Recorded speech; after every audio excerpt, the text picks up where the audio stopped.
Live from WBFF TV in Baltimore, this is breaking news. If you want to really see something that's said, take a look at what happened.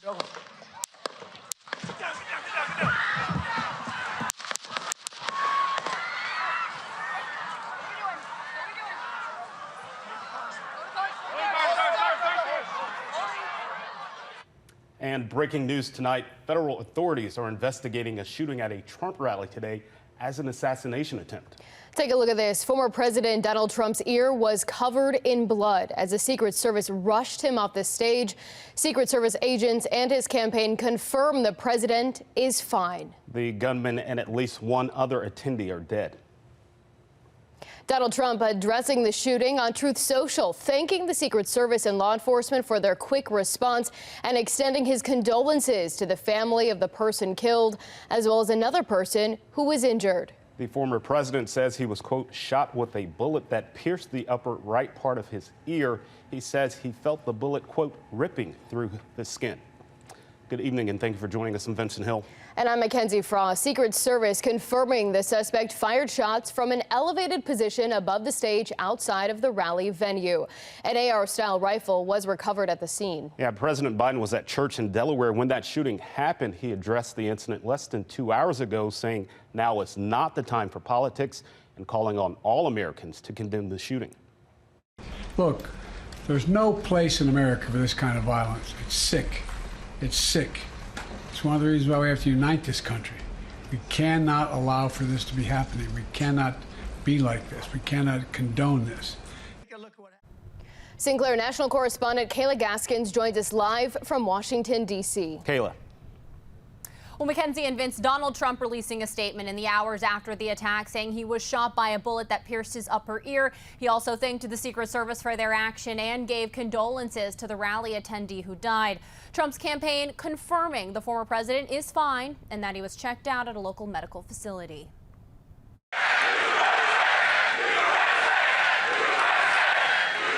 A political rally turned into a crime scene. This is a big crowd. This is a big, beautiful crowd. As the former president spoke to his supporters in Butler, Pennsylvania Saturday, gunshots ripped through the air.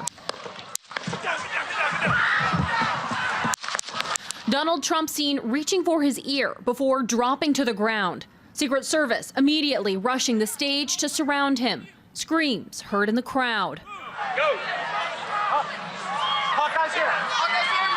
After a few tense moments, the former president on his feet, blood spattered across his cheek and ear, Trump giving a fist bump as Secret Service whisked him away to the hospital.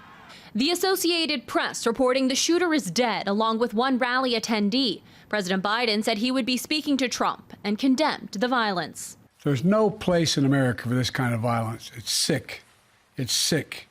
Republican House Majority Leader Steve Scalise was shot in 2017 by a left-wing activist. On Saturday, Scalise writing, "For weeks, Democrat leaders have been fueling ludicrous hysteria that Donald Trump winning re-election would be the end of democracy in America. Clearly, we've seen far-left lunatics act on violent rhetoric in the past. This incendiary rhetoric must stop." We spoke with the Trump supporter who was 6 rows from the stage. Just a sad day for America. Just a really sad day for America. The vibe was, it was open with prayer. People were united. This is America. This is freedom, regardless of your politics. And this rally was supposed to be a celebratory moment for Trump heading into the GOP convention in Milwaukee that starts Monday. The convention will no doubt have a very different feel now with tighter security on tap in the wake of Saturday's shooting. Mackenzie, Vince. All right, Kayla, thank you. Let's take a closer look at where the shooting happened. Butler County, Pennsylvania. It's deep in red territory. Butler County has about 140,000 registered voters. 57% are Republican, roughly 28% are Democrats, with most of the rest independent or other. Former Maryland Republican Governor Bob Ehrlich joins us live now. Governor, thank you so much for joining us this evening. We heard from President Biden this evening. We're seeing more statements from politicians as this investigation continues to develop. What are you hearing, or are you hearing, from other Republicans tonight? Just obviously the same as any other human being, let alone Republicans. independents, Republicans, Democrats. It's an awful day. It's prayers for the president, prayers for the innocent victims here.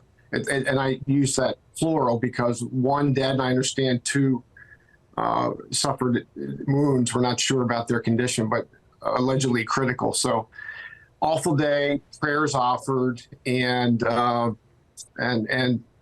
everybody's going to be on that road. Clearly, this will lead to a couple other, though, chapters. One will be an investigation, joint investigation, Secret Service, FBI, how someone could get that close to the president, high-powered rifle, allegedly in this case, how that could happen, given the security that surrounds these events. And there's going to be a lot of rhetoric about vitriol and coarseness and where American political rhetoric has gone recently. And I think that's a good conversation for all of us to have. Definitely. I think you're correct on in terms of just the details and more information we're expecting to learn as the hours continue to unfold. And you talked about the rhetoric. Obviously, this comes in the middle of a presidential campaign. This was a campaign rally. How do you see this impacting the race overall as we get closer to November? Well, there used to be clear lines. I call them cultural guardrails.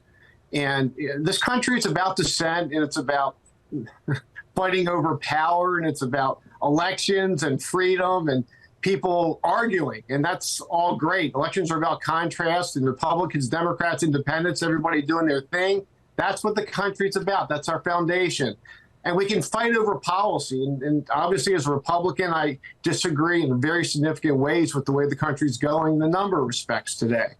But when it becomes so personal, when the vitriol crosses that line, and people pretty much know where that line is, it needs to stop. And hopefully, this horrific chapter will give rise to some more thought with regard to the rhetoric being utilized by folks out there these days, not to use any names, but everybody sort of recognizes it when they see it.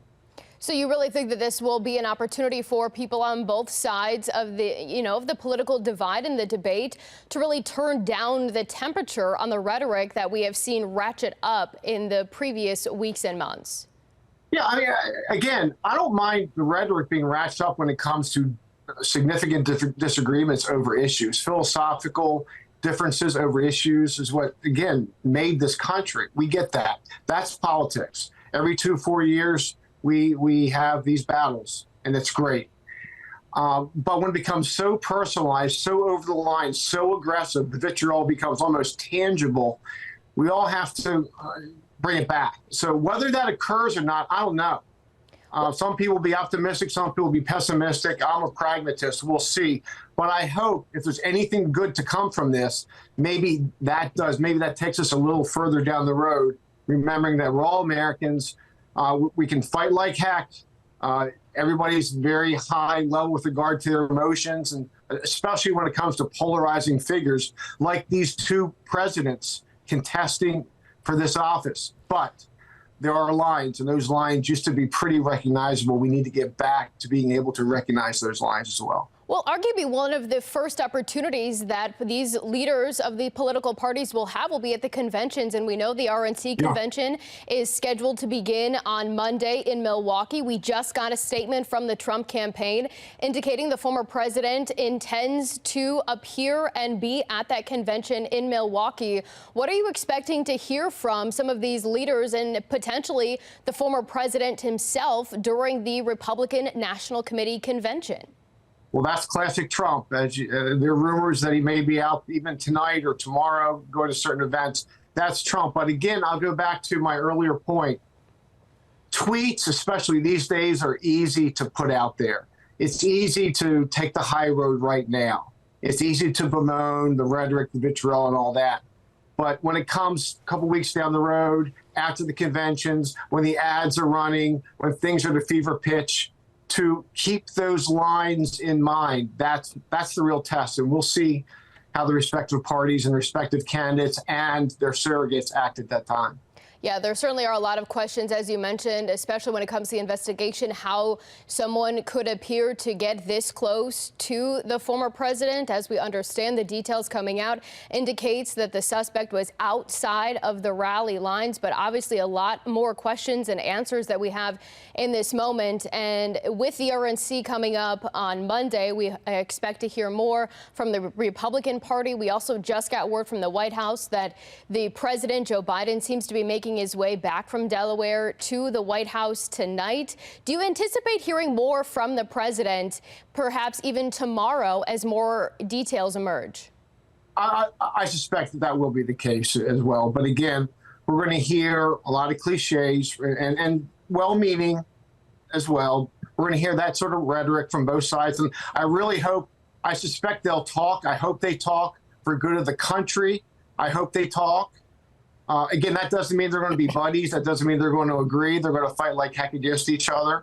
The stakes here are very real. But again, for the American people to see them talking would go a long way down this road that I've described during this interview.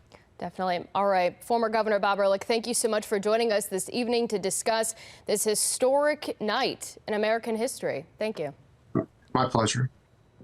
All right, we're now hearing from rally attendees who describe a chaotic scene when the shooting started. I thought it was firecrackers, and I'm like, who would be shooting off firecrackers in here? Well, then somebody started yelling, hit the ground, hit the ground.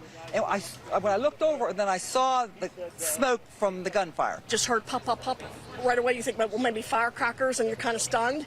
And then fire, and then like return fire, and then get down. So we got down and we huddled and we just started praying. Take a look at what happened. Other attendees sharing their messages for the former president. What would you say to the former president if you could talk to him? We love you, and we'll back you. We're backing you. Take a look at what happened. The president's oldest son has issued a tweet simply stating, quote, he will never stop fighting to save America. The tweet features a photo of Trump pumping his fist as he's whisked away from his Pennsylvania rally with blood on his face. And of course, political leaders on both sides of the aisle reacting to that shooting tonight. Let's take a closer look at what's being said on social media. Former President Barack Obama, there's absolutely no place for political violence in our democracy. Although we don't yet know exactly what happened, we should all be relieved that the former president wasn't seriously hurt. And Speaker Mike Johnson, Kelly and I are praying for President Donald Trump and all the attendees at the rally today. Then we have Governor Wes Moore. Political violence is unacceptable and against what our country stands for. McKenzie.